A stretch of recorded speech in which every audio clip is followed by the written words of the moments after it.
पर आपको step by step पूरी जानकारी दी जाएगी, जिससे कि आप लोग यहाँ पर 2 वर्षीय बीएड एंड 4 वर्षीय बीएड बीएससी बीएड का जो एंट्रेंस एग्जाम का फॉर्म है ये भर पाएंगे। तो वीडियो को आपको बिना स्किप किए देखना है। तो आपके सामने यहाँ पर ये वेबसाइट आएगी जहां से आपको अप्लाई करना है। अब आपको यहाँ पर आने के बाद में ये सिलेक्ट करना है कि आप यहाँ पर 2 ईयर कोर्स के लिए अप्लाई करना चाहते हैं बीएड के या फिर 4 ईयर। तो अभी मैं यहाँ पर 2 ईयर कोर्स के लिए कैसे अप्लाई करना उसका प्रोसेस बता रहा हूँ। तो चलिए हम यहाँ पर click here for B Ed 2 year course इसके ऊपर क्लिक करूंगा। आपको भी यहाँ पर क्लिक करना है एंड देन आपके सामने ये वाला इंटरफेस आएगा जैसे कि आप वीडियो में देख सकते हैं। अभी आपको यहाँ पर फिल एप्लीकेशन फॉर्म इसके ऊपर क्लिक करना है और यहाँ से ओके कर देना है। ओके करने के बाद में आपके सामने ये वाला स्टेप फर्स्ट आ जाएगा। अब आपको यहाँ पर आपका नाम 10th के सर्टिफिकेट के अकॉर्डिंग एंटर करना है। फिर आपको यहाँ पर आपके फादर का नेम एंटर करना है। उसके बाद में जो आपकी डेट ऑफ बर्थ है वो आपको यहाँ पर इस तरह से कैलेंडर के ऊपर क्लिक करके सिलेक्ट कर लेनी है। ये सिलेक्ट करने के बाद में आप यहाँ पर नीचे देखेंगे कि आपको पेमेंट ऑप्शन दिया है, तो आप यहाँ पर ऑनलाइन ICICI बैंक ये सिलेक्ट कर लेंगे।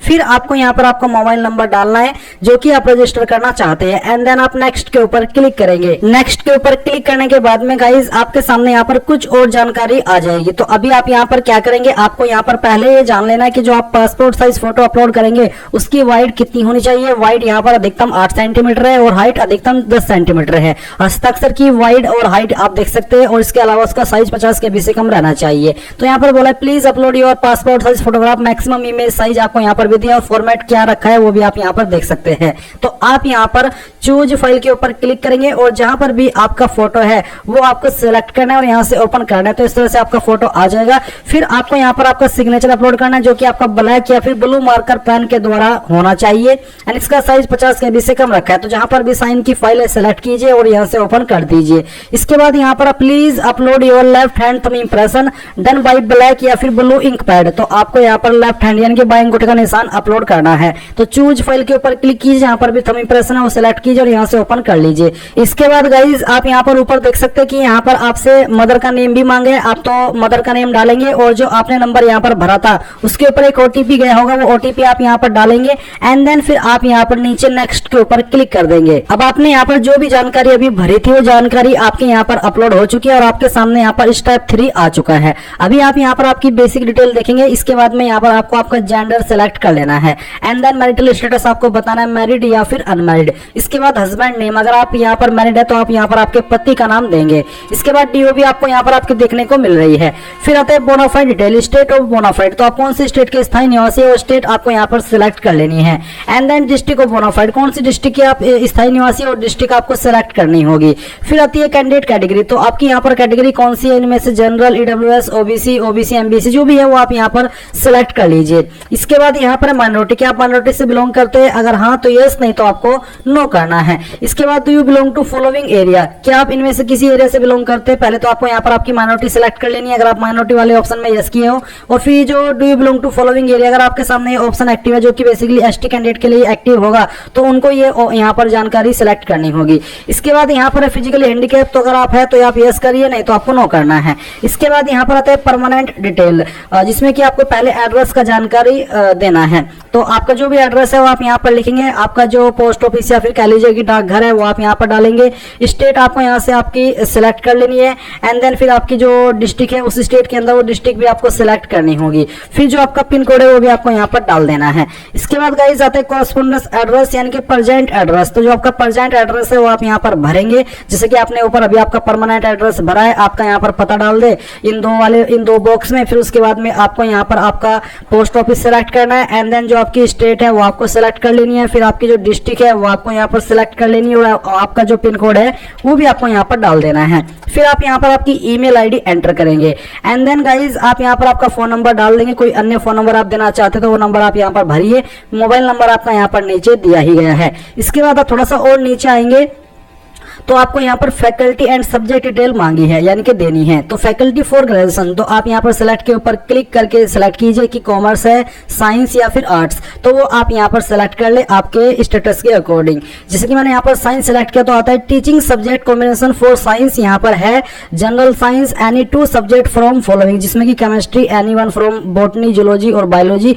होम साइंस है तो BSc इन होम साइंस, जनरल साइंस है तो तब भी यही, और जनरल साइंस है तो फिर आपको एग्रीकल्चर चाहिए। तो इसमें यहाँ पर आपको आपका जो कॉम्बिनेशन है साइंस का वो दिखा दिया है। इसी प्रकार से आप कॉमर्स का भी देख सकते हैं एंड इसके अलावा आप आर्ट्स का भी देख सकते हैं। तो चलिए मैं यहाँ पर साइंस ही सिलेक्ट करता हूँ और उसके बाद में सिलेक्ट ग्रेजुएशन क्लास में आपको यहाँ पर बताना है BSc, BSc honours, BSc agriculture, ये बीएससी होम साइंस, तो जो भी है वो आप यहाँ पर सिलेक्ट कर ले। अब मैंने बीएससी सिंपल ही सिलेक्ट किया, तो इसके बाद यहाँ पर आएंगे सब्जेक्ट। तो पहला आपका सब्जेक्ट स्टडीड, तो फर्स्ट सब्जेक्ट आपको यहाँ पर सिलेक्ट कर लेना है। फिर आपको यहाँ पर सेकंड सब्जेक्ट सिलेक्ट करना होगा एंड उसके बाद में आप यहाँ पर जो आपका उससे नेक्स्ट सब्जेक्ट है वो सिलेक्ट करेंगे। तो चलिए मैं यहाँ पर एग्जांपल के लिए ये सिलेक्ट कर लेता हूँ। फिर यहाँ पर आप सब्जेक्ट 3 सिलेक्ट कर ले एंड उसके बाद में आपको यहाँ पर PG subject at post graduation level, आपको पोस्ट ग्रेजुएशन लेवल पर कौन सा सब्जेक्ट चाहिए वो आपको सिलेक्ट करना होगा। इसके बाद आता है choose school teaching subject on the basis of your UG PG level subject which you can offer as per rules, यानी कि आपको यहाँ पर आपको स्कूल टीचिंग सब्जेक्ट देने हैं जो कि आपको यूजी पीजी लेवल सब्जेक्ट के आधार पर देने होंगे। तो पहला सब्जेक्ट आप यहाँ पर दे दीजिए, फिर सेकंड सब्जेक्ट आपको देना होगा और इसके बाद में आप यहाँ पर जो आपका थर्ड सब्जेक्ट है वो देंगे और इसके बाद में आपको फोर्थ सब्जेक्ट देना होगा। तो इस तरह से आप यहाँ पर आपके यूजी पीजी लेवल के आधार पर ये सब्जेक्ट्स का जो सिलेक्शन है वो यहाँ पर करेंगे। इसके बाद गाइज आप यहाँ पर नीचे आएंगे और आप देखेंगे पेरेंट इनकम डिटेल। तो यहाँ पर आपको पेरेंट की इनकम डिटेल बतानी कि कितनी रेंज में है, तो जो भी है वो आप यहाँ पर सिलेक्ट कर ले। इसके बाद एग्जाम सेंटर डिटेल, तो पहली चॉइस आप किस सिटी को दे रहे हैं एग्जाम सेंटर के लिए वो सिलेक्ट कर ले और सेकंड किसको दे रहे हैं वो भी आपको यहाँ पर सिलेक्ट कर लेनी है। इसके बाद आता है क्वालिफाइंग एग्जाम डिटेल, तो यहाँ पर आपको जैसे कि आपने क्वालिफिकेशन की जानकारी ऊपर दे दी है सब्जेक्ट की, अब आपको यहाँ पर उनकी डिटेल में जानकारी देनी है। जैसे कि पहले सेकेंडरी यानी कि 10वीं, तो आपको बताना कि किस बोर्ड के द्वारा आपने आपके 10वीं पास की है। अगर आपका बोर्ड यहाँ पर दिखाई दे रहा है इसमें तो ठीक है, नहीं तो आप अदर्स के ऊपर क्लिक कर देंगे। एंड अगर आपका बोर्ड जैसे कि मैंने कहा कि यहाँ पर इस लिस्ट के अंदर है तो फिर आप यहीं से अपना बोर्ड जो भी है आपका वो सिलेक्ट कर लीजिएगा। तो चलिए हम यहाँ पर कोई एक बोर्ड सिलेक्ट कर लेते हैं। ये मैंने यहाँ पर बोर्ड सेलेक्ट किया। उसके बाद में आपको बताना कि किस साल के अंदर आपने क्वालिफिकेशन पास कर ली थी एंड इसके बाद में आपको बताना कि मैक्सिमम मार्क्स क्या थे, तो यहाँ पर मैं वो डालता हूँ और फिर कितने नंबर आपको आए थे वो आप यहाँ पर डालेंगे और परसेंटेज आपकी कैलकुलेट कर ली जाएगी। सेम वे में आप यहाँ पर आपकी 12वीं का बोर्ड सेलेक्ट करेंगे, जो भी आपका 12वीं का बोर्ड है एंड उसके बाद में कौन से साल के अंदर आपने 12वीं पास की वो भरेंगे। फिर आप मैक्सिमम मार्क्स भरेंगे। मैं डेमो के लिए नंबर भर रहा हूँ, आप यहाँ पर रियल नंबर आपके भरेंगे। जैसे कि अगर आपके नंबर CGPA के अंदर है तो आप उनको मार्क्स में कन्वर्ट करके यहाँ पर भरेंगे। तो मैक्सिमम मार्क्स डाल दीजिए और फिर जो नंबर आपको आए थे वो आप यहाँ पर भरिए और परसेंटेज आपकी कैलकुलेट कर ली जाएगी। फिर आएगा चूज ग्रेजुएशन स्टेटस, तो आपको बताना है कि अभी आप ग्रेजुएशन कर रहे हैं या फिर पास कर चुके हैं। तो जो भी है आपका स्टेटस वही आप यहाँ पर सेलेक्ट कर ले। अगर पास तो फिर आप यहाँ पर आपका जो जैसे कि मैंने BSc दिया है ऊपर, तो आप यहाँ पर बताइए कि आपने कहाँ से की है। अगर इनमें से की है तो वो, नहीं तो आप अदर का ऑप्शन भी सिलेक्ट कर सकते हैं। इसके बाद आप यहाँ पर बताइए कि किस साल के अंदर आप यहाँ पर इसको पास किए हैं। तो चलिए हम यहाँ पर ये सिलेक्ट कर लेते हैं एंड देन फिर आपको यहाँ पर मैक्सिमम मार्क्स देने होंगे। मैं डेमो के लिए भर रहा हूँ ये नंबर, आप आपके रियल नंबर यहाँ पर भरेंगे।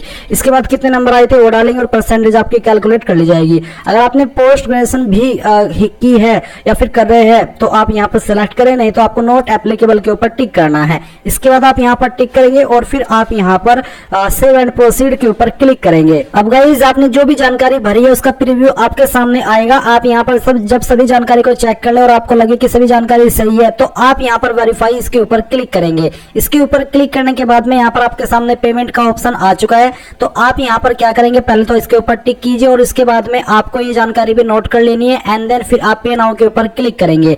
पे नाउ के ऊपर क्लिक करने के बाद में आपको यहाँ पर पेमेंट के पेज पर ट्रांसफर कर दिया है। आप अपनी application fees net banking, debit card, credit card, UPI यानी कि इनमें से किसी भी माध्यम का इस्तेमाल करके जमा कर सकते हैं।